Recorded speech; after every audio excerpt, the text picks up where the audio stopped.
नेपालको प्रधानमन्त्री बनाइदियो भने के गर्नुहुन्थ्यो सुरुमा?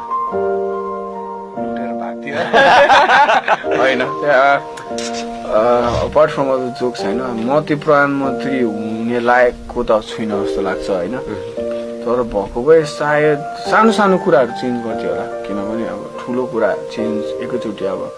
बिल्डिङहरू खडा गरेर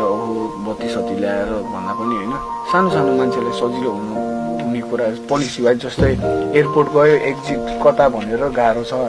एउटा बोर्ड लगाएर राखिन्थ्यो होला यतापट्टि एक्जिट हो भनेर होइन बाटोमा चाहिँ फोहोर फाल्नलाई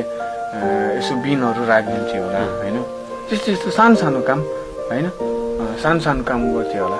कम्युनिटी वेलफेयरको लागि अथवा समाजसेवाको लागि लाग्नुहुन्छ कि लाग्नुहुन्न तपाईँ अहिले चाहिँ? पोलिसी वाइज चाहिँ लाग्छु म जस्तै मैले एकजनालाई हेल्प गर्नुभन्दा पनि पोलिसी वाइज चाहिँ धेरैलाई हेल्प हुन्छ सो पोलिसी वाइज चाहिँ लाग्छु म